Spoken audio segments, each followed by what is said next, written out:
भलसवा लैंडफील्ड में 26 अप्रैल को भीषण आग लगी। जो आग लगातार पिछले 2 हफ्तों से वहां धधक रही है, जिसमें मीथेन और हाइड्रोजन सल्फाइड जैसी जहरीली गैसें भी निकलती हैं। उस कूड़े के ढेर में कई ऐसे बच्चे हैं जो काम करते हैं।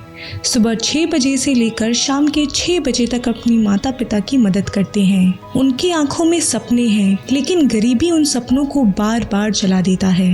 मंगलवार को 23 वर्षीय सतार का कूड़े के पहाड़ पर काम करने का पहला दिन था।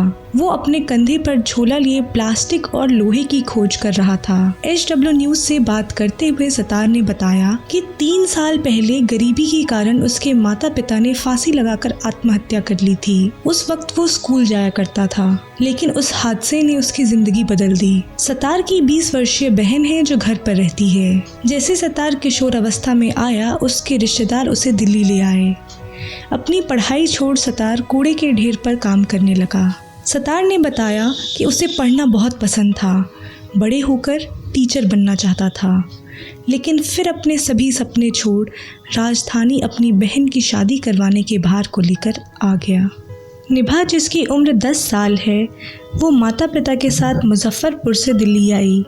हर साल काम की तलाश में फरवरी मार्च के महीने में उसके माता पिता दिल्ली आते हैं। निभा को अपनी पढ़ाई बीच में छोड़ उनके साथ आना पड़ा। निभा की मां सीता देवी ने बताया कि गांव में गरीबी इतनी अधिक है और रोज़गार बिल्कुल नहीं, इसलिए वो 4-5 महीने दिल्ली में रहते हैं और फिर जैसे ही बारिश का मौसम आता है वापस गांव चले जाते हैं। निभा ने HW न्यूज़ को बताया कि वो गांव में 3री क्लास में पढ़ती है। ये दूसरा साल है जब वो अपनी पढ़ाई बीच में छोड़ अपने माता पिता के साथ उनकी मदद करने आ गई। निभा ने बताया, इस गंदगी में उसे रहना बिल्कुल पसंद नहीं।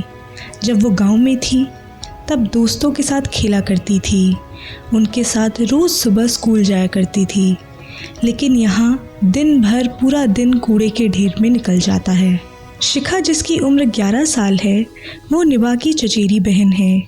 दोनों बहनें साथ में दिन भर इस कूड़े के ढेर पर रहते हैं और माता पिता की मदद करते हैं। शिखा 5वीं कक्षा में पढ़ती है। शिखा ने बताया कि वो बड़े होकर ऐसा कुछ करना चाहती है जिससे कि उसके माता पिता और उसे फिर कभी इस कूड़े के ढेर पर न आना पड़े, लेकिन रोज़गार के कारण उसे अपनी पढ़ाई छोड़ दिल्ली आना पड़ा।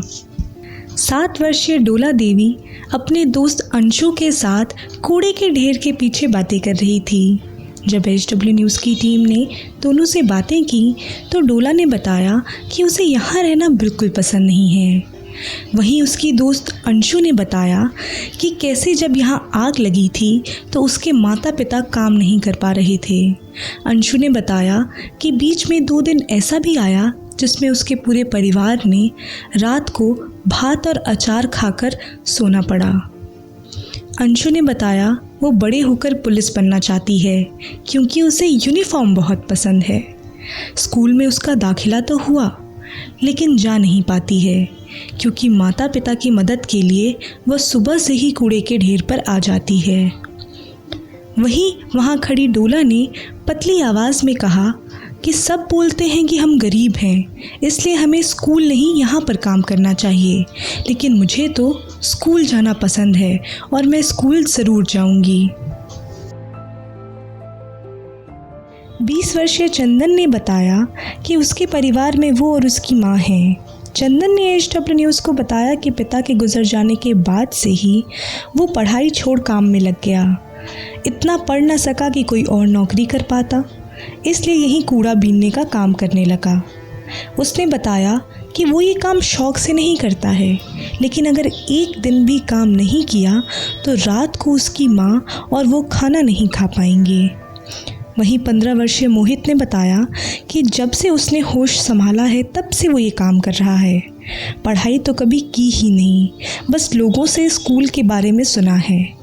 मोहित ने बताया कि जब वो 8 साल का हुआ तब से ही ये काम करने लगा। उसने बताया अब तो आदत हो गई है इस धुएं की। जाते जाते उसने ये भी कहा कि अगर हम पढ़ने चले गए तो हमारा घर कौन संभालेगा।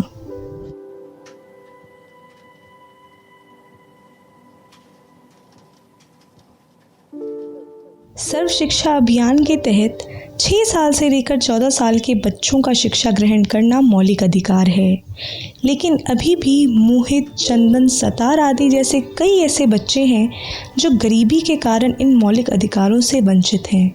बेटी बचाओ बेटी पढ़ाओ योजना की शुरुआत केंद्र सरकार द्वारा की गई थी, जिसमें बेटियों को बचाने से लेकर उनको पढ़ाने पर विशेष ध्यान दिया जाना था। लेकिन अंशु, निभा, डोला आदि जैसे कई ऐसी बच्चियां हैं जो पढ़ना चाहती हैं, लेकिन गरीबी के कारण इन अभियानों, योजनाओं से काफ़ी दूर हैं। गरीबी के कारण लोग पलायन करते हैं और इससे सबसे अधिक प्रभावित बच्चों की शिक्षा होती है, क्योंकि उन्हें बार बार अपनी पढ़ाई छोड़ घर वालों के साथ इधर से उधर करना पड़ता है। एक सवाल हमें सभी सरकार से पूछना चाहिए, वो ये है कि क्या योजना मात्र बना देने से सरकार का काम खत्म हो जाता है? गरीबी और शिक्षा के बीच की जो दूरी है, उसे भरने के लिए सरकार क्या कर रही है? अंशु, चंदन, डोला और तमाम वो बच्चे जो गरीबी के कारण अपनी शिक्षा बीच में छोड़ देते हैं या फिर कभी शिक्षा ग्रहण ही नहीं कर पाते हैं, उन तक शिक्षा पहुंचाने के लिए क्या कदम उठाए जा रहे हैं? बलसवा लैंडफिल के जलने के साथ उन बच्चों का भविष्य भी जल रहा है जो पढ़ना चाहते हैं लेकिन गरीबी के कारण पढ़ नहीं पाते और वहाँ बस कूड़ा बीनने का काम करते रहते हैं।